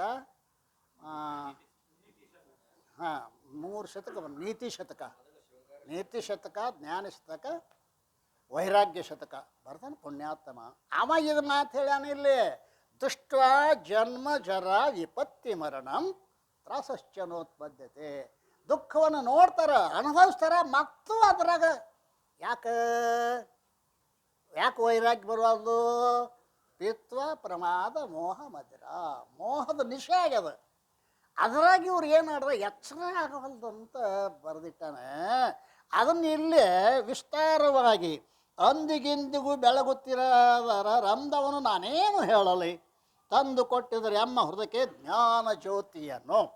ಆರುಡಪ್ಪ ಶಿವಪುತ್ರಪ್ಪ ಕೂಡಿ ಜ್ಞಾನ ಜ್ಯೋತಿಯನ್ನು ಕೊಟ್ಟಾರೆ. ಅದು ಏನಾಯಿತು ಅಂದರೆ ಮುಂದುಗಾನದ ಹಾಗೆ ಮಾಡುತ್ತ ಕೊಂದು ಜೀವರ ತಿಂಬುವ ಮೋಹಾಂಧ ಕತ್ತಲೆ ತಾನೇ ಕಳೆಯುತ್ತಿರುವುದು ಲೋಕದಲ್ಲಿ. ಆ ಜ್ಞಾನದ ಜ್ಯೋತಿ ಇವತ್ತು ಮೋಹಾಂಧ ಎಂಬ ಕತ್ತಲೆ ಇರ್ತಕ್ಕಂಥ ಜೀವರನ ಬೆಳಕನ್ನು ಕೊಟ್ಟು ಏನು ಮಾಡಕತ್ತದ ಅಂದ್ಕ್ಯಾರ ಜಗತ್ತಿನ ಉದ್ಧಾರ, ಲೋಕದಲ್ಲಿ ಉದ್ಧಾರವನ್ನು ಮಾಡುತ್ತಲಿದೆ ಅಂತ ಬರಿತಾ ಇದ್ದಾರೆ. ಅಂದು ಸಿದ್ಧಾರೂಢ ತಾನ್ಮಯ ಕಂದನ ಶಿವಪುತ್ರನಿಗೆ ಚಂದದಿಂದ ಪೇಳುತ್ತ ವೇದಾಂತ ವಿಷಯವನ್ನು ಹತ್ತ ಕುಂಡಿಸ್ಕೊಂಡ್ರು. ಸಿದ್ಧಾರೂಢರು ಶಿವಪುತ್ರ ಸ್ವಾಮಿನ ಹತ್ತಿರ ಕುಂಡಿಸ್ಕೊಂಡ್ರು. ಅವಾಗ ವೇದಾಂತ ವಿಷಯವನ್ನು ಹೇಳ್ತಾ ಇದ್ದಾರೆ ಸಿದ್ಧಾರೂಢಪ್ಪ. ಸಿದ್ಧಾರೂಢಪ್ಪನ ಮಾತುಗಳಂದ್ರೆ ಮುತ್ತಿನಂಥ ಮಾತು. ಒಂದೇ ಮಾತಿಗೆ ವೈರಾಗ್ಯ ಬಂದದ ಎಷ್ಟೋ ಮಂದಿಗೆ ಅಲ್ಲ. ಅಂತಹ ಖಜಾನೆ, ಅಂತಹ ಜ್ಞಾನದ ಖಜಾನೆ ಒಡೆದು ಸಿದ್ಧಾರೂಢರು ತನ್ನ ಕಂದನಾಥ ಶಿಷ್ಯನಿಗೆ ಶಿವಪುತ್ರನಿಗೆ ಚಂದದಿಂದ ಪೇಳುತ್ತ ತಾನು ವೇದಾಂತ ವಿಷಯವನ್ನು ಮುಂದೆ ಸಂಸ್ಕೃತ ಕಲಿತು ಬರಬೇಕೆಂದು ರಾಯಚೂರು ಜಿಲ್ಲೆಗೆ ಸಂಧಿಸಿರ್ಪ ಗ್ರಾಮ ಗೆಚ್ಚಲಗಟ್ಟಿ ಎಂಬುದರಲ್ಲಿ. ಇನ್ನು ತಮ್ಮ ನೀನು ಸ್ವಲ್ಪ ಸಂಸ್ಕೃತ ಕಲಿತು ಬಾ, ಯಾಕಂದ್ರೆ ವೇದ ಉಪನಿಷತ್ತುಗಳೆಲ್ಲ ಸಂಸ್ಕೃತವನ್ನೇ ಕಲ್ತಾವೆ. ಆದ್ದರಿಂದ ಸಂಸ್ಕೃತ ಕಲಿಯುವ ಸಲುವಾಗಿ ಎಲ್ಲೇ ಗೆಜ್ಜಲಗಟ್ಟಿ ಅಂತಕ್ಕಂಥದ್ದು ಒಂದು ಊರದ ರಾಯಚೂರು ಜಿಲ್ಲೆಗೆ ಸೇರಿರ್ತಕ್ಕಂಥ ಆ ಗೆಜ್ಜಲಗಟ್ಟಿ ಎಂಬಲ್ಲಿ ಹೋಗು, ಅಲ್ಲೇ ಸಂಸ್ಕೃತವನ್ನು ಕಲಿತು ಬಾರಪ್ಪ ಅಂತಾರಲ್ಲ. ಅಂದಿನಿಂದಲೇ ಸದ್ಗುರು ಸಿದ್ಧಾರೂಢ ಸ್ವಾಮಿಗಳು ತಮ್ಮ ಪ್ರೀತಿಯ ಶಿಷ್ಯನಾದ ಶಿವಪುತ್ರನಿಗೆ ಸಂತೋಷದ ವೇದಾಂತ ಗೂಢವಾದ ವಿಷಯಗಳನ್ನು ಹೇಳಲಾರಂಭಿಸಿದರು. ಹೇಗೆ ಶ್ರೀಮಂತರು ತಾವು ಕಷ್ಟಪಟ್ಟು ಗಳಿಸಿದ ಸಂಪತ್ತನ್ನು ಇಡಲು ಭದ್ರವಾದ ಒಂದು ತಿಜೋರಿಯನ್ನು ತಂದು ಅದರಲ್ಲಿ ಪ್ರೀತಿಯಿಂದ ತಮ್ಮ ಸಂಪತ್ತನ್ನು ತುಂಬಿ ಇಡುವರೋ, ಹಾಗೆ ಸದ್ಗುರು ಶ್ರೀ ಸಿದ್ಧಾರೂಢರು ತಾವು ತಮ್ಮ ಜೀವನದಲ್ಲಿ ಕಷ್ಟಪಟ್ಟು ಗಳಿಸಿದ ಬ್ರಹ್ಮವಿದ್ಯೆ ಎಂಬ ಸಂಪತ್ತನ್ನು ಶಿವಪುತ್ರನೆಂಬ ಭದ್ರವಾದ ತಿಜೋರಿಯಲ್ಲಿ ಸಂತೋಷದ ತುಂಬಿದರು. ಯಾಕೆಂದರೆ ಈ ಶ್ರೀ ಶಿವಪುತ್ರನೆಂಬ ತಿಜೋರಿಯಲ್ಲಿ ಭದ್ರವಾದ ಬ್ರಹ್ಮವಿದ್ಯೆಯ ಸಂಪತ್ತು ಮುಂದಿನ ತಲೆಮಾರಿನ ಮಮುಕ್ಷುಗಳಿಗೆ ಹರಿದು ಹೋಗುವುದೆಂಬ ಪರಮ ವಿಶ್ವಾಸದಿಂದ ಸದ್ಗುರು ಶ್ರೀ ಸಿದ್ಧಾರೂಢನಪ್ಪನಲ್ಲಿ ದೃಢವಾಗಿತ್ತು. ನಂತರ ಸಂಸ್ಕೃತ ಭಾಷೆ ಜ್ಞಾನಾರ್ಜನೆಗಾಗಿ ರಾಯಚೂರು ಜಿಲ್ಲೆಯ ಗೆಜ್ಜಲಗಟ್ಟಿ ಗ್ರಾಮಕ್ಕೆ ಅವರು ಅಲ್ಲಿ ಹೋಗಪ್ಪ ಸಂಸ್ಕೃತ ಕಲ್ಕೊಂಡು ಬಾ ಅಂತ ಹೇಳಿದರು. ಗುರುವಿನ ಆಜ್ಞೆ ಹೊತ್ತು ಸಂಚರಿಸುತ್ತ ಗೆಜ್ಜಲಗಟ್ಟಿ ಗ್ರಾಮಕ್ಕೆ ಭರದಿ ಬಂದನು. ದೇವಭಾಷೆಯ ತಿಳಿಯುವ ತವಕದಲ್ಲಿ, ದೇವಭಾಷೆ ಅಂದರೆ ಸಂಸ್ಕೃತ ಭಾಷೆ, ಅದನ್ನು ತಿಳಿಯಂತಹ ತವಕದಿಂದ ಬಂದರು. ಗುರು ಶಿಷ್ಯರ ಮಾಧ್ಯಮವಾದ ಹರಿಯುತಿಹಳ ವರದೆ ಶಾರದೆ ಹರ್ಷದಿಂದ ಜನರು ಉದ್ಧರಿಸುವಳು ಸರಸದಲ್ಲಿ. ಗುರು ಶಿಷ್ಯರ ಮಾಧ್ಯಮದಲ್ಲಿ ಯಾವ ಶಾರದೆ ಅಂದರೆ ವಿದ್ಯಾದೇವತೆ. ವಿದ್ಯಾದೇವತೆ ಏನು ಮಾಡ್ತಾಳೆ ಅಂತ ಕೇಳಿದರೆ ಹರಿಯುತ್ತಾ ಶಾರದೆ ಹರ್ಷದಿಂದ ಜನರನ್ನು ಉದ್ಧರಿಸುತ್ತಾಳೆ ಸರಸದಲ್ಲಿ. ಸಂತೋಷದಿಂದ ಜನರನ್ನು ಉದ್ಧರಿಸ್ತಾ ಇದ್ದಾಳೆ. ಯಾರು? ಆ ಶಾರದೆ ಅಂದ್ರೇನು? ವಿದ್ಯಾದೇವತೆ ಅಲ್ಲ. ಗುರುನಿಂದ ಶಿಷ್ಯನಿಗೆ, ಶಿಷ್ಯನಿಂದ ಶಿಷ್ಯನಿಗೆ, ಹಾಗೆ ಏನದ ಹರ್ಕೋಂತ ಹೋಗ್ತಾ ಇದ್ದಾಳೆ. ಎಲ್ಲ ವಿದ್ಯೆಗಳಲ್ಲಿ ತಾನೇ ಬಲ್ಲಿದನು ಅಯ್ಯಪ್ಪ ಶಾಸ್ತ್ರಿಯು. ಮೆಲ್ಲನೆ ಪೇಳಿ ಸಂಸ್ಕೃತ ಪಾಠಶಾಲೆಯಲ್ಲಿ ಅಲಿತಾ ಕೆಲ ದಿನ ಕಳೆಯುತ್ತಲ್ಲ ವಿದ್ಯೆ ಕಲಿತು ಬಂದನು ಸಲ್ಲಲಿತ ಸುಜ್ಞಾನಿಧಿ ಶಿವಪುತ್ರ ಯೋಗೀಶ. ಅಲ್ಲಿ ಅಯ್ಯಪ್ಪ ಶಾಸ್ತ್ರಿ ಅಂಥೇಳಿ ಅಲ್ಲೊಬ್ಬ ಮೇಧಾವಿ ಇದ್ದಾನೆ. ಅವನ ಹತ್ತಿರ ಹೋಗಿ ಶಿವಪುತ್ರ ಸ್ವಾಮಿಗಳು ಸಂಸ್ಕೃತ ಪಾಠವನ್ನು ಹ್ಯಾಂಗೆ ಹಾಲು ಕುಡ್ದಂಗೆ ಗಳ ಹ್ಯಾಂಗೆ ಕುಡಿತಾರಲ್ಲ ಹಾಗೆ ಶಿವಪುತ್ರ ಸ್ವಾಮಿಗಳು ಆ ಸಂಸ್ಕೃತವನ್ನು ಅವ್ರು ಹೇಳ್ದಂಗೆ ಎಲ್ಲವನ್ನೂ ಕಲಿತುಕೊಂಡು ಅಲ್ಲಿಂದ ಸಲ್ಲಿತ ಸುಜ್ಞಾನಿಧಿ ಶಿವಪುತ್ರ ಯೋಗ ಎಲ್ಲಿಗೆ ಬಂದ? ವಿದ್ಯೆ ಕಲಿತು ಬಂದ. ಮಟ್ಟಲ್ಲೇ ಹುಬ್ಬಳ್ಳಿಗೆ ಬರ್ತಾ ಇದ್ದಾನೆ. ಬಳಿಕ ಸದ್ಗುರು ಸಿದ್ಧ ಯತಿವರ ಗಳಿನೇ ತಮಿಳುನಾಡಿನ ಚೆಲ್ವ ಚೆನ್ನೈ ಪಟ್ಟಣಕ್ಕೆ ಹೊಂದಿಕೊಂಡಿರುವ ಬೆಳೆದುದ ಕೊಯ್ಲೂರ ಮಠದಲ್ಲಿ ಕಳಿಸುತ್ತಾ ನ್ಯಾಯಾದಿ ದರ್ಶನಗಳನ್ನು ಓದಿ ಬರಬೇಕೆಂದು ಕಳಿಸಿದರು. ಇನ್ನು ಷಡ್ ದರ್ಶನಗಳನ್ನು ಕಲಿಯುವ ಸಲುವಾಗಿ ನೀನು ತಮಿಳುನಾಡಿನಲ್ಲಿರುವಂತಹ ಚೆನ್ನೈ ಪಟ್ಟಣಕ್ಕೆ ಹೊಂದಿಕೊಂಡಿರುವಂತಹ ಕೊಯ್ಲೂರು ಮಠದಲ್ಲಿ ನೀನು ಹೋಗಿ ಬಾರಪ್ಪ ಅಂತ ಕಳಿಸ್ತಾ ಇದ್ದಾರೆ. ಅಲ್ಲಿ ಕೊಯ್ನೂರು ಮಠಕ್ಕೆ ಹ್ಯಾಂಗೆ ಹೋದರು, ಅಲ್ಲಿ ಏನು ಕಲಿತರು, ಷಡ್ ದರ್ಶನಗಳನ್ನು ಕಲಿತ್ರಲ್ಲ. ಷಡ್ ದರ್ಶನ ಅಂದರೆ ಯಾವುವು, ಆ ದರ್ಶನಗಳನ್ನ ಯಾರ್ಯಾರು ಬರೆದಾರೆ ಆ ವಿಷಯವನ್ನು ನಾಳಿನ ದಿವಸ ನೋಡಿ ತಿಳ್ಕೋಣ ಅಂಥೇಳಿ ಸದ್ಗುರುನಾಥ ಮಹಾರಾಜ್ ಕಿ ಜೈ.